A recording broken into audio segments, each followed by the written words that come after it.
Available ka tonight? Bakit? Kita tayo. 7 p.m. Send ko sa'yo location. May papatrabaho ako sa'yo. Okay, sige.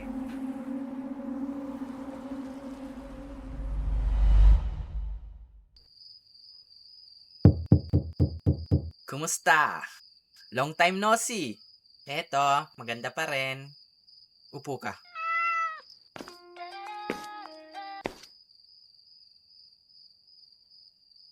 Oh. Siya si Jam. Taga Barangay Bawang. Nakasulat na rin sa likod yung kumpletong address niya. So, siya lang naman ngayon ang babaeng nagpapatibok ng puso ko. And at the same time, nagpapatibok ng ugat sa utak ko. Matagal ko na siyang liniligawan. Nakita ko siya kanina, may ibang lalaking kasama. Masaya naman sila. Pero ang tanong, masaya din ba ako? Ayoko ng manloloko, Marie. At alam mo yan. Alam mo na anong ibig kong sabihin. At alam mo na kung anong dapat mong gawin. Ano naman kapalit niyan? Isang sanggol. Isa lang? Ganyan na ba kababatingin mo sa akin, Anton? Isusugal ko buhay ko doon tapos bibigyan mo lang ako ng isang sanggol? Are you out of your mind? Ayoko. Okay, 5 sanggol tapos sardinas na pula. Okay, deal. Patay gutom ka talaga kahit kailan. O siya. Siguraduhin mo lang bukas na hindi ko na makita ang babaitang yan. Ako bahala. Lahat ng sasabihin ko ngayon ay galing sa puso ko.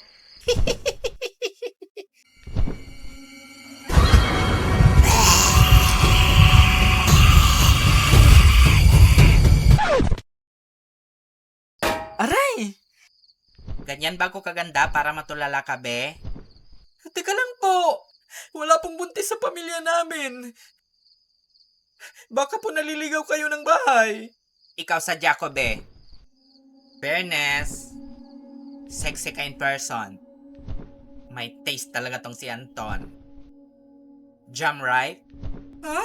Paano niyo po nalaman? Because of Anton, your long-time suitor. Ha? Malandi ka daw, sabi niya. Nakita kanya kanina may ibang kasamang lalaki pa uwi. O tapos? Be, malamang magsiselos siya.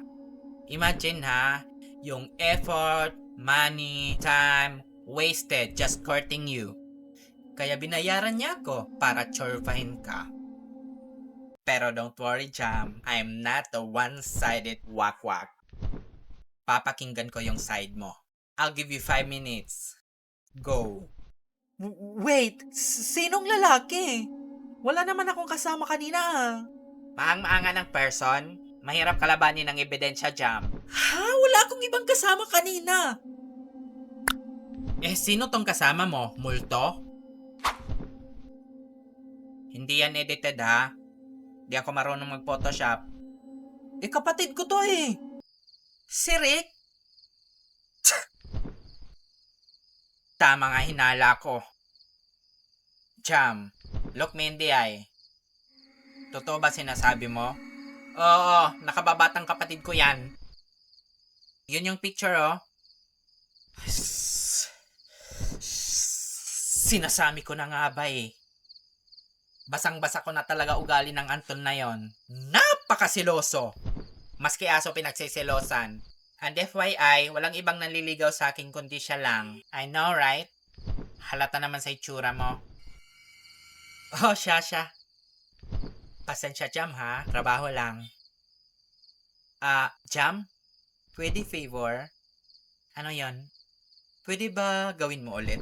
Pero sa ibang kamag-anak mo naman.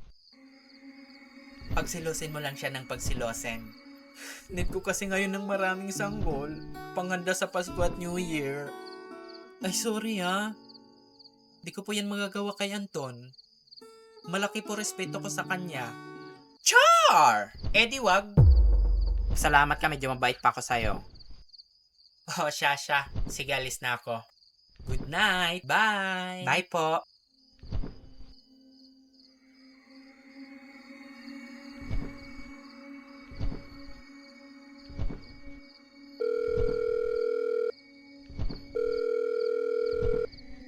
Hello, Oh, tapos na ba?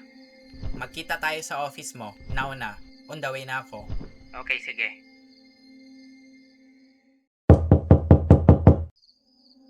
Oh, here you are. Nalikwit mo na ba? Guess what, Anton? Kapatid niya yung pinagseselosan mo. What? Walang hiya ka? Muntik pa ako makadali ng inosente?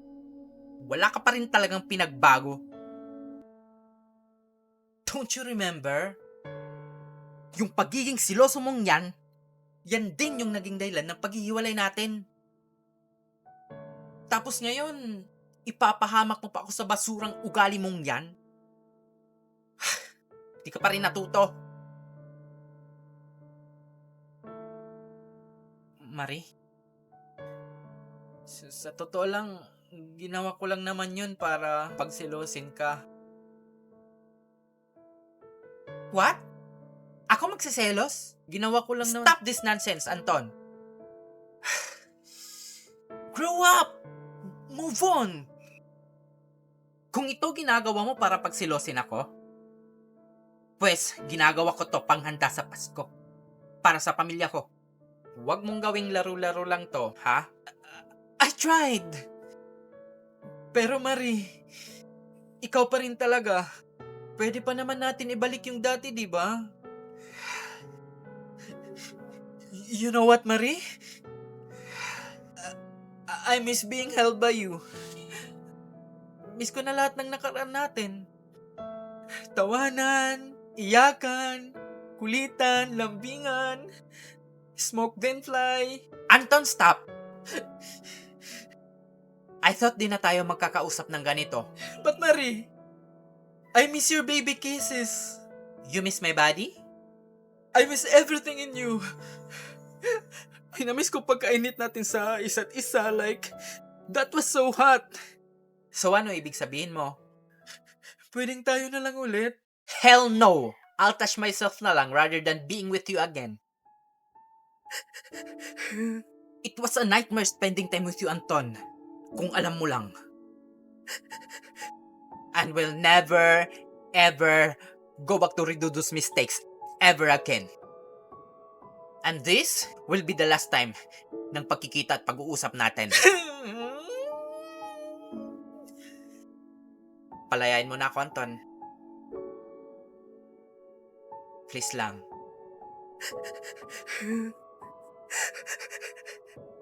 Paalam. Marie, wait! I said enough! You forget your sweater. Ay! Yung sanggol ko huwag mong kalimutan. Pa-deliver mo na lang.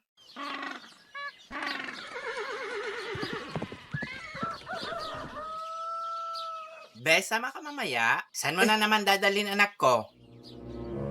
Mga ngaruling po, tita.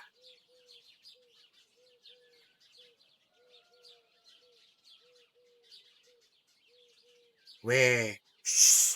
Kung maingay baka marinig ng nanay mo. Ay. Be, naalala mo pa yung ka-video call ko ng isang araw? Yung tikbalang? Hindi yun, yung isa. Si Edward, tumpak. Nakikipag-meet siya sa akin, be. At be, wag ka. Gusto na niya ako itanan. Shota ka! Be, wag ako. Alam ko plano mo. Be, akala ko ba vegan ka na? Sira. Be, mahal ko si Edward. And promise, I'm trying hard not to eat karne na. And hindi sa pagmamayabang, be ha. 1 month straight na puro gulay lang kinakain ko. Be, hibang ka na ba? Be, pagod na ako maging wakwak. Tsaka, gusto ko maanakan ng normal na tao, be. Di ba yan yung uso ngayon? Yung may ibang lahi yung anak mo? Ang expensive kaya pakinggan, be. Sira ulo ka talaga. Be, balibalik ta rin man ng mundo. Wakwak at wakwak ka pa rin. Halimaw ang tingin sa atin sa mundo ng mga tao. Tsaka be, alam mo naman na mahigpit na pinagbabawal sa atin na makipagrelasyon sa normal na tao, di ba?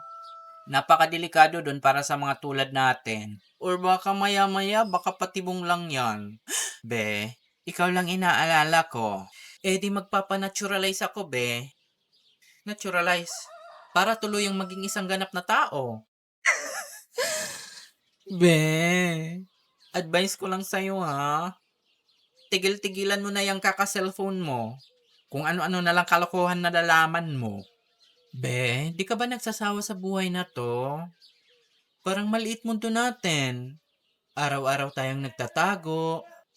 Be, I feel like wala tayong freedom. He, wag mo ako brainwash ha. Yan ba mga tinuturo sa'yo ng Edward na yon? Di na yan tama, be. Bad influence siya sa'yo. Inggit ka, be. May kilala ko, be. Friend ni Edward. Afam yun. Gusto mo? Sira! Ano, be? Sama ka? Be, sa totoo lang, masakit puson ko. Meron ako ngayon.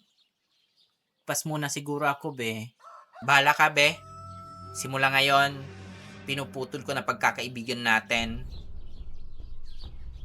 Huy! Sige, be, okay lang. Pero sa bagay, para may privacy naman kami kahit papano. O, see? Be, ingat ka dun ha. Sana makabalik ka pa. Chat mo lang ako pag need mo ng help, ha? Sige, be, babush! Bye!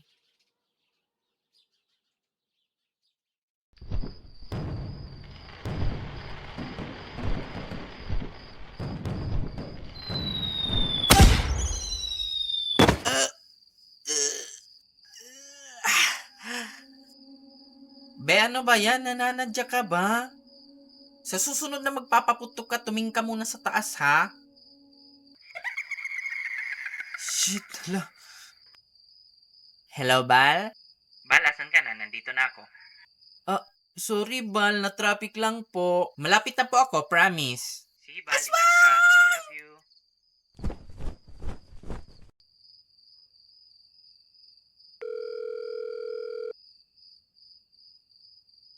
Hello, Bal. Hi, Bal ko. Andito na po ako. Asan? Wala naman eh. Tingin ka sa taas, Bal. Ha? Tingin ka sa taas.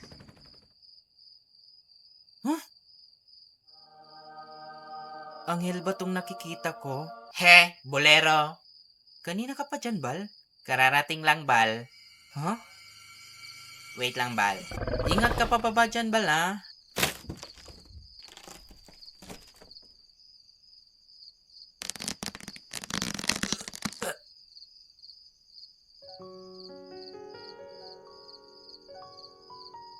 Nasa museum ba ako? Ha? I can't believe I'm staring at an art for free.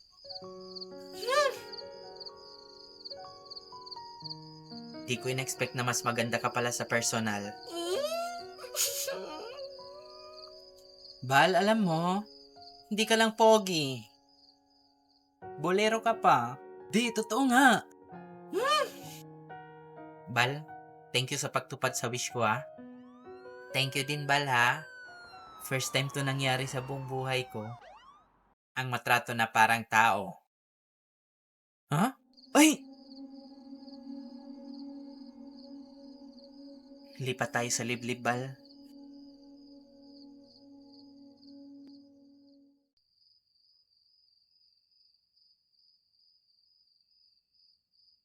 Bal, may aaminin ako sa'yo.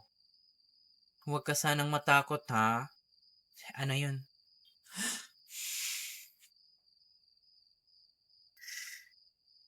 Balwak-wak ako. Ha? Alam ko. Ha? Doon pa lang sa puno nahalata ko na. And I don't care, Bal. Hindi ka natatakot sa akin? Ba't ako matatakot? Mas matatakot pa ako, Bal, pag mawala ka. Bal, pero mali to eh. Bal, walang mali sa pagmamahal. Ang mali lang sa pagmamahal is yung presyo ng mga bilihin. Huwag ka mag-alala. Tanggap ko kung ano ka.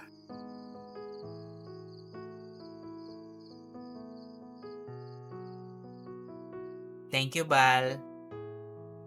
Pero Bal, may isa pa akong sikreto eh. Bal, kahit anong sikreto pa yan. Dati akong Christian. Bal, ano ka ba? Tanggap ko nga pagiging wakwak mo eh. Religion pa kaya? Kahit ano pa man religion mo, I respect that. Lahat naman tayo may karapatang mamili kung anong paniniwalaan natin. Okay? Wala yan sa religion or kung ano pa. Nasa nararamdaman natin yan sa isa't isa. I love you, Bal. Bal, pangalan ko yun eh. Mare?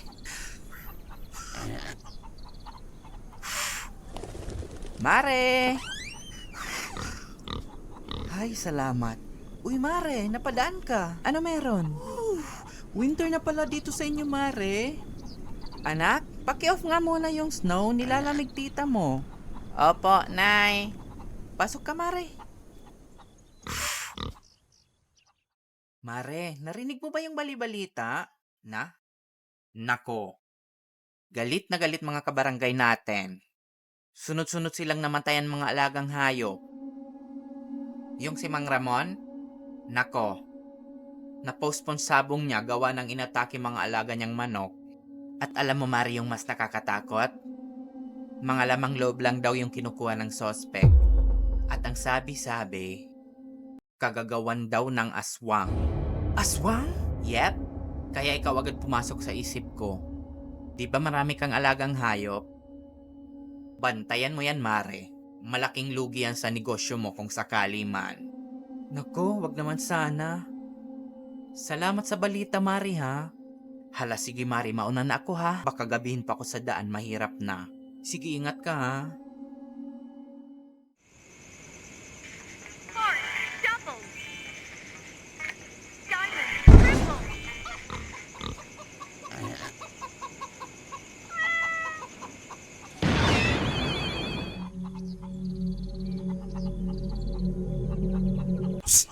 Penelope!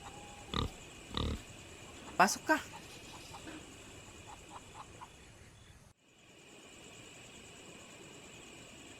Kumusta pinapatrabaho ko? Okay na, natrabaho ko na. Good.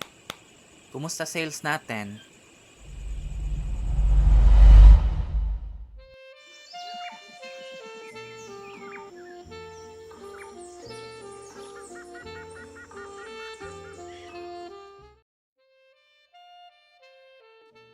Penelope, guess what?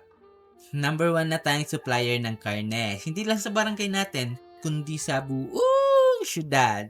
Yay! Ikaw ba naman walang kakompetensya sa negosyo? Thank you sa tulong mo, ha? Kahit papano nakaahon na tayo sa kahirapan. Walang anuman. Basta ha, huwag mong kalimutan yung share ko. Oo naman.